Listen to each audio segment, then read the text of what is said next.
que en cierto modo luché un poquito con el Señor para compartir esta palabra, porque no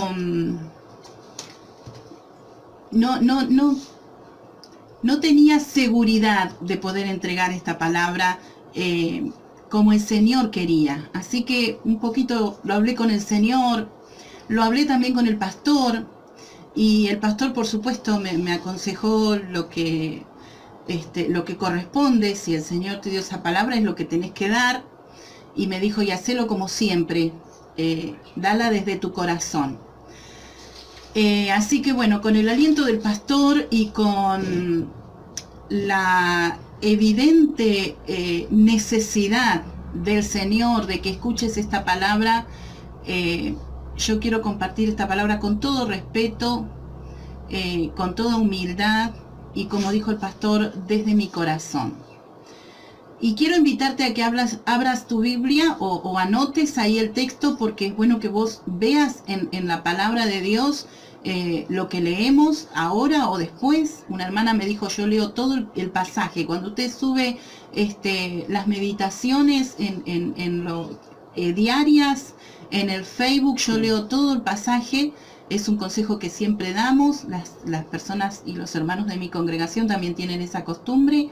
Es muy bueno porque entendés mejor el contexto y el concepto de la palabra que estamos dando. Así que leemos, voy a decir esto, Fabiana, un beso grande por estar ahí, no puedo con mi genio. Vamos a leer en Segunda de Crónicas, capítulo 29, Segunda de Crónicas, capítulo 29, versículo 19. Este es un pasaje, o es un texto tomado del pasaje cuando el rey Ezequías, que fue un rey que tuvo un padre, que también fue rey, por supuesto, pero su papá no siguió los caminos del Señor, no se portó bien con Dios, el culto en Israel había sido olvidado, el templo estaba tan destruido que le llevó una semana a todos los sacerdotes poder limpiar y santificar el templo. Tuvieron que buscar los utensilios que se usaban en el templo. Lo dije muy argentino, ¿viste? Y tuvieron que santificarlo y bueno, y restaurar todo el interior del templo para poder comenzar otra vez con toda la liturgia del culto que en ese momento se celebraba. Y por eso el pasaje de Segunda de Crónicas se llama Ezequías restablece el culto del templo. Y en el versículo 19 dice, asimismo, le dicen los levitas a los sacerdotes, hemos preparado y santificado todos los utensilios que en su infidelidad había desechado el rey Acab cuando reinaba. Y he aquí están delante del altar de Jehová. Cuando leí este texto, hace ya algún tiempo, pero ahora lo recordé en estos días, cuando leí este texto dije, utensilios santos que habían sido consagrados, que habían sido usados para la honra de Dios, para su gloria, fueron desechados. ¿Vos sabés lo que es algo desechado o algo desechable? Mira, yo busqué acá algunas cosas que solemos tener en casa, que son desechables. Bueno, para empezar, los pañuelitos, que están en las carteras, en los bolsillos de los guardapolvos de los nenes de la escuela, bueno, que usamos a diario. Guantes que usás, bueno, yo los reutilizo 2 o 3 veces, pero son descartables, ¿sí? Son desechables, se dicen en otros lugares. Aquí en Argentina usamos el descartable. Vasitos que son también desechables, porque bueno, lo usás para un cumpleaños, para una fiesta en la iglesia, y si son muchos, bueno, sí, ya está, los ponemos en una bolsita, los sacamos afuera. Después tenemos estos recipientes, sí, que son muy prácticos para guardar salsas que sobran, o qué sé yo, en la heladera. Tenemos estos otros que vienen Aquí me trajeron hace unos días unos bomboncitos de una panadería. Y bueno, lo último que encontré, tenemos cubiertos, estos sí que no duran mucho, y las bandejas descartables, estas que son térmicas. ¿Qué es descartable? Desechable.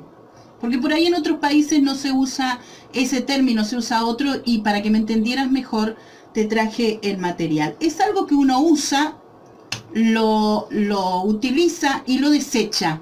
La palabra lo dice, no lo descarta, lo tira. En cierto modo es basura. No sirve más. Entonces lo tiramos. Y yo me puse a pensar el concepto que habían tenido en la época de Acaz. No sé quiénes fueron. Si fueron los sacerdotes, los levitas, los sacerdotes de templos paganos, que entraron y tomaron las cosas que se habían usado para honra, para gloria, para adoración, y las desecharon, las tiraron, no sirven más. Yo quiero contarte que el título de mi palabra hoy es Nosotros los desechados. Y por eso no quería mucho compartirte esta palabra. Pero, ¿cuántas veces los desechados somos nosotros? Lo primero que quiero decirte, en función de este versículo que hemos leído, dice, todos los utensilios que en su infidelidad había desechado el rey Acaz cuando reinaba. Hemos preparado y santificado todos los utensilios que en su infidelidad el rey Acaz había desechado. Los volvieron a juntar. Los lavaron, los limpiaron y los santificaron, los ungieron otra vez. Volvieron a prepararlo como la primera vez y lo restablecieron para el uso del culto en el templo. Yo pensaba, hermanos, ¿cuántas veces nos sentimos así, desechados? Nos usaron, servimos para algo, nos utilizaron, vamos a usar mejor esa palabra, nos utilizaron en algún servicio, en alguna actividad, y después ya no servimos. Somos material descartable. Bueno, ahora aquí en Argentina estamos en época de elecciones y bueno, todos sabemos cómo es el tema político, ¿no? Los políticos te buscan por el voto y después, bueno, algunos se acuerdan, no todos son malos, otros no. A veces nos sentimos utilizados de esa manera. El Señor, no importa cuán lejos te hayan tirado de la presencia de Dios, no importa cuán lejos te haya arrojado en su infidelidad el rey Acaz, no importa cuán lejos te haya tirado tu falla, tu pecado, tu mala decisión, tu irresponsabilidad, porque a veces somos desechados por las personas, pero a veces nos autodesechamos. Hoy es tiempo de restauración.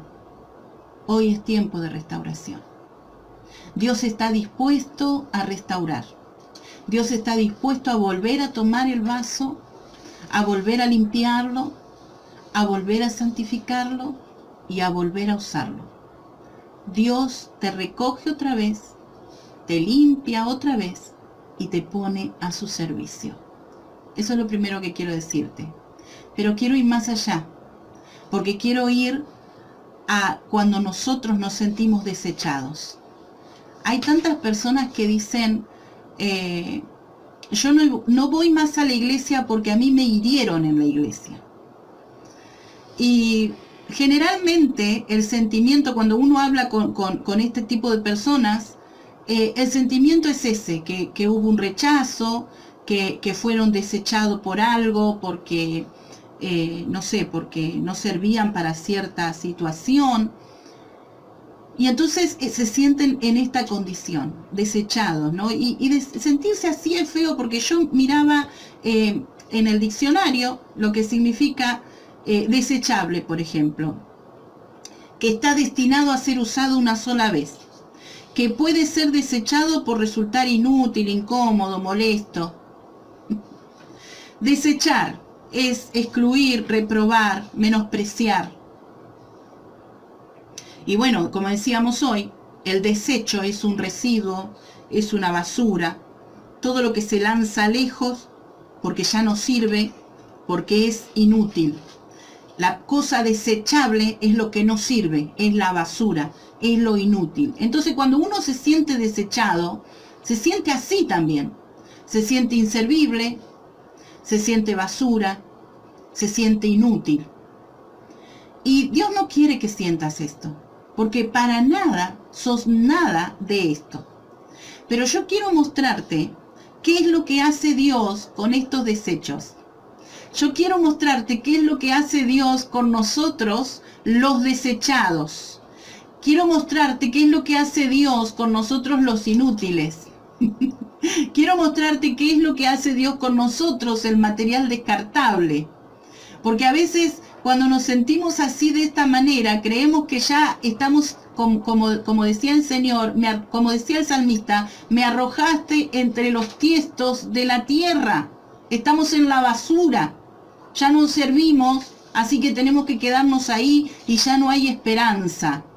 Yo quiero decirte, porque he notado de muchos que me han escrito por mensajes privados, que se sienten en esta condición, que sienten que no porque han sido desechados, pero porque el diablo ha puesto en su mente que son basura, que ya no sirven, que ya no pueden levantarse, que ya no pueden ser para honra, y todo esto es un engaño y es una mentira del diablo, porque Dios siempre, siempre te va a dar otra oportunidad.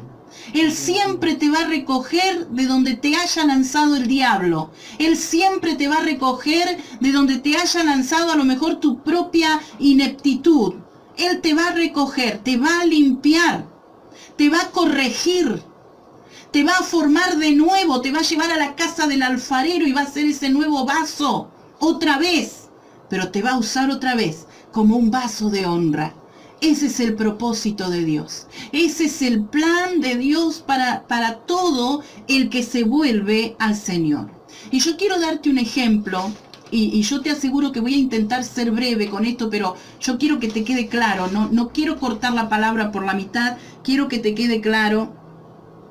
Y quiero llevarte a Primera de Samuel, capítulo 22. Primera de Samuel, capítulo 22. Como te digo, me gustaría que vos leas el contexto anterior y el siguiente para que puedas entender bien de lo que estamos hablando.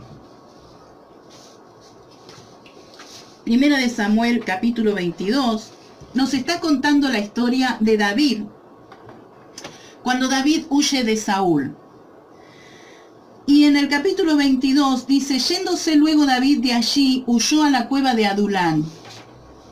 Y cuando sus hermanos y toda la casa de su padre lo supieron, vinieron allí a él. Y se juntaron con él, escuchá bien el versículo 2, y se juntaron con él los afligidos, y todo el que estaba endeudado, y todos los que se hallaban en amargura de espíritu, y fue hecho jefe de ellos, y tuvo consigo como 400 hombres. ¿Vos escuchaste quiénes se juntaron con él? Los afligidos, los endeudados, los que se hallaban en amargura de espíritu. Y yo miro las peticiones, hermano, y miro los mensajes que me llegan al WhatsApp, los mensajes que me llegan al privado. A veces me apena que no puedo contestar enseguida porque tengo 4 o 5 personas en el chat. Y al principio trataba de ir contestando a todas, pero me enredaba, así que voy contestando de a una, voy teniendo un chat por vez. Y yo miro, hermano, y hay personas que están afligidas. Hay personas que están endeudadas, literalmente. Y esto es un peso muy grande para cualquiera de nosotros, los hijos de Dios. Otro a lo mejor lo vive tranquilo, bueno, ya algún día voy a pagar. Pero para los hijos de Dios, los que queremos agradar a Dios, es un peso muy grande, y yo lo entiendo. Y hay otros que están en amargura de espíritu, que tienen pesares tan fuertes, otros culpas tan fuertes, que su espíritu está en amargura. Son los desechados. Porque estas personas afligidas, endeudadas y con amargura de espíritus, eran los que no querían en la sociedad de Israel. Entonces se tenían que ir a las afueras. Y cuando se iban a las afueras, a las cuevas, a donde podían vivir, porque no se podía vivir en la ciudad de Israel con deudas, cuando se iban ahí se encontraban con David. Y David no los menospreciaba, no los echaba afuera. David los tomaba bajo su cubierta. David los protegía, los abrazaba, los tomaba con él. Y yo me preguntaba, bueno, David es un ejemplo o es un tipo de Yeshua Mashiach, de Jesús el enviado, el ungido. Y el Señor nos toma así, hermano. Cuando nosotros nos sentimos desechados, el Señor nos toma así. Porque la palabra de Dios dice en Isaías 53, Él fue despreciado, varón de dolores. ¡Wow! Experimentado en quebrantos. Él te entiende. David los entendía. David había sido desechado, por eso estaba en la cueva de Adulán. Porque había sido desechado. Porque el propio rey había hecho que él huyera. No solo era despreciado, sino que su vida corría peligro. Así que ahí Dios lo puso. Escucha bien, Dios lo puso en la condición de desechado a David para que pudiera entender el dolor, la pena, la congoja, el pesar del corazón de todos los desechados que se acercarían a él. Ahora quiero que leas conmigo, porque quiero que observemos las dos posturas. La del ejército de David, que eran todos desechados, 400 dice que llegaron a ser, y el propio David, que también era una persona desechada. Dice el versículo 3, y se fue David de allí a Mizpa de Moab, y dijo al rey de Moab, yo te ruego que mi padre y mi madre estén con vosotros hasta que sepa lo que Dios hará de mí. Hasta que sepa lo que Dios hará de mí. La nueva traducción viviente dice, hasta que sepa lo que Dios tiene pensado para mí. ¿No sabía David lo que Dios había pensado para él? Cuando era un muchachito, ¿no había sido ungido como rey?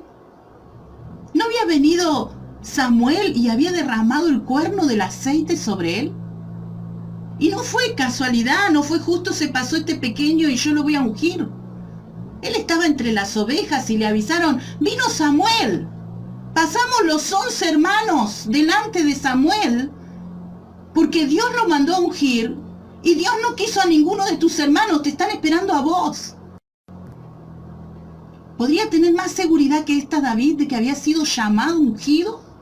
Sin embargo, a esta altura, cuando se sentía un desechado, un fracasado, cuando sus sueños estaban todos rotos, a esta altura David no sabía qué iba a hacer Dios con él.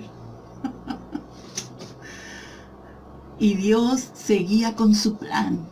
Él estaba trabajando en medio de toda esta situación que David creía no me está llevando a ningún lado. Dios estaba trabajando, estaba teniendo y completando el plan con David.